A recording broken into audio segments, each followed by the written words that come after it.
hello, good people. I'm Dr. L. Brown. And I Ricky too.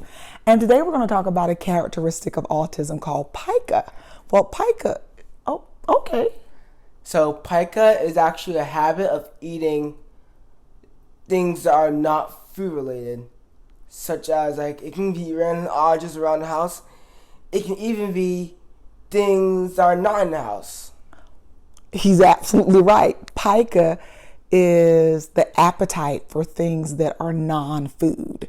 So sometimes you may see individuals who may chew on cords. They may chew on paper. And sometimes they even chew on rocks or sand or grass. Some people may chew on rocks, sand, or grass. Lead and pencil erasers. Pencil erasers and such.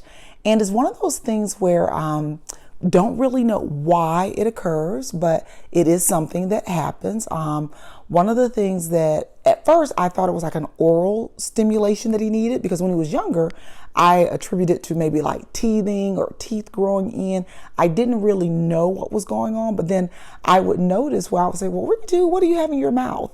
And it would be like a little piece of paper, or it might be some thread. It could be a number of things. When we got to... I think I even eat rubber. Rubber? From where? It can be from like... Also like a rubber band. Oh, like a rubber band? Or like latex. Yeah, so some of the things that you also have to be very careful when your little ones are young to make sure that the things that they place in their mouths are things that aren't choking hazards or things that will allow them to remain safe. One of the things that... okay, go ahead. And one of the things that sometimes people like about eating non-foods is the texture. Like, if you like gritty texture, like eating sand, you like the gritty, I'll say kernels, crunchiness. Oh, like the popcorn kernels have? Yeah, popcorn kernels. And the taste. Like if it tastes like very good. Like salty, because like, for instance, for roasted peanuts. Like when he eats a roasted peanut, like how most people open up the shell and eat the peanut inside, he actually puts the entire shell in his mouth. So he eats the entire shell. Yeah. And so one of the things that, while as mom, I'm familiar with his needs as it relates to Pica, when he started school, it was something that became a bit of a concern because, one, just for sanitary reasons, and then two, because, you don't want to destroy school's property. So when they had like first grade, they had the headsets that they would use during the, what is that, like book on tape type thing that you would do, the book the listening centers. Yeah, computer activities, listening centers. And I still bite on my headphones stump. And you still do that now? Or still like rub it between my teeth. Yeah, but they're your personal ones. Whereas with these, they belong to the school. So and that's why the teachers gave me half piece of gum. So not to eat much, but half piece, so I can still have the taste to it and the texture. Right. So what he's saying is, when he was in first grade, he had, first of all, his first grade teacher was one of the most beautiful individuals that I've ever had the opportunity to work with. That was the first year, and probably the only year that I have felt like, well, no, middle school has been an excellent experience as well. But that I felt as though Ricky too was a student, a child, as opposed to a child on the autism spectrum. And she engaged with our son so well that I commended her on. I was like, I love the way you handle Ricky too. I love the way you treat him in the class, because as things would happen in the class, she would really just work with Ricky too as a student. Yeah. And because she worked with Ricky too as a student, the other students embraced him as a student that particular year. That year, he got more like birthday party invitations. He made friends that year. But one of the things that in conversation that she told me later when I was commending her on the way she engaged with my son, her younger brother is on the autism spectrum. So she actually was able to work with Ricky too from a very intimate space, because she had that intimate knowledge from working with her brother. So she was the first teacher to work with me with this strategy for Pica. So I went to her and I said, well, I appreciate your telling me about, Ricky 2 chewing on the cords and how that is not behavior that is within the expectations at the school and learning environment. So I asked her, would it be okay if I purchased like bulk packs of gum? And we would do like Trident gum and I let you choose the flavor. Yeah. And I was like, I had orange. And you had orange, started out with orange, and he went through a variety of flavors. And can we just tear it in half and just give him a little piece of gum to place in his mouth so that he could have that that sensation that he would get when he was chewing the core or what have you? And she agreed, and it was one of the ways that we were able to extinguish the chewing of like school property. Yeah, or I gotta say, cause I like the texture, I like the taste. Because it's kind of like rubbery, You like the texture, you like the taste. But one of the other reasons why I like to highlight that strategy that was used is that whenever working with children, I come from a place of social justice. And when you think about social justice, you think about equity. Equity. A lot of times people think about equality, and equality is that everyone gets the same thing.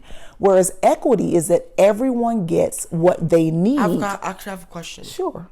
What is equity? So equity is giving everyone what they need to be successful. Whereas I may need, okay. So one of the illustrations that I give with my students when I'm teaching at the university, let's say you have 2 children and one child is 5 feet tall. 5 feet tall. Mm-hmm, and the other child is 3 feet tall. Yeah. And they both want to look over a fence. And the fence is like 8 feet. Okay, we can say the fence is 8 feet. 4 feet. Okay, let's say 4 feet. So the fence is 4 feet. So the child who is 5 feet can see over the fence with ease, right? Yeah. And the child who is 3 feet cannot see over the fence with ease. So we can give the child who is 3 feet. Basically, that the child has to jump. Right. The child would have to jump to see over the fence. We can stand on part of the fence parts. Okay, so what we'll do, instead of having him stand on the fence part, we'll give him a box. A box or a booster. A booster. And the booster that is, if he's 3 feet and we want to make him so that he can see over the fence, we'll give him a box that's 2 feet tall. And that reminds me, same thing. Actually, let's move on because I don't want to go on off topic. I love it. You're going to stay on the main idea because we're already on a bit of a tangent when we're talking about equity, but I think that it's very important to give that explanation. Yeah. So if you give the child the box that is 2 feet tall, now the child who is 3 feet can see over the fence. So, but the child who is 5 feet, does he need a box? Nope. Nope.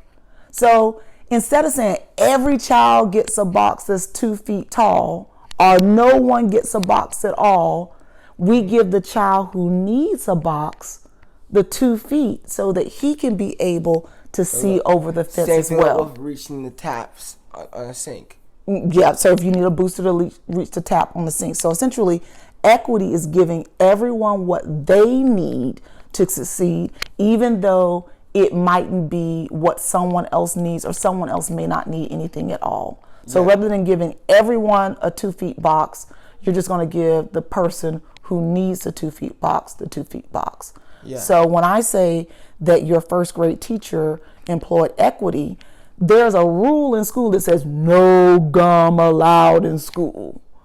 But she understood that, you know what? Ricky too needs gum in school. Because that'll help with him of not destructing the school. Right, not being destructive with school property, even though it was unintentional. So the beauty of that first grade teacher is that when the other children was like, well, why does Ricky too get to have gum? She made sure she said that, well, Ricky too needs the gum to help him in class. And the kids were like, oh, okay. And they all understood. So so it's basically, it's like fidget gum. It's like fidget gum. So like a fidget spinner that he's saying that sometimes people on the autism spectrum use fidget spinners to keep them occupied. Even use a fidget to help them chew. Oh. Or to like bite on during class so they can be safe, have the textures, don't have to like worry about breaking.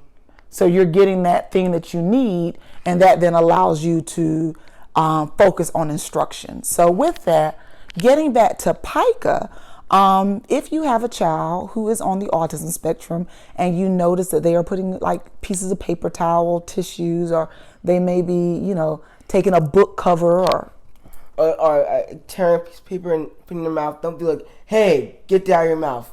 It's just different. Right. So before saying, hey, get that out of their mouth, but we want to make sure that they're safe. But first of all, you must say, hey, what are you chewing on? And they're gonna have to ask, and they're gonna say, why you like that? Wow. Oh, that's give it out to me. Boom. So he said, oh, it's another one. Okay. All right. That's a lot of booms. So essentially what he said, instead of just saying stop that, seek to find out why. Like, why does that child need to do that? Like, investigate what's going on. Investigate what's going on, because that's how you become an expert on your kid. Ask questions, investigate, because remember, they're the expert on autism, so they can tell you. If you ask, they'll let you know, well, I like this. This makes me feel good. This makes me comfortable. Or I like the taste of it. Or this tastes very, very nice. Or this tastes very, very nice. Like same thing. Like I'll say it with dish soap. With dish soap? Or like, sometimes I'll say, like going like those soap bars. Mm-hmm. I used to like wash your hands. Mm-hmm. Sometimes people actually will dig it, will put their finger in there, scrape it, and put it in their mouth because they like the taste of it. Wow. I didn't know that. Have you ever tried that?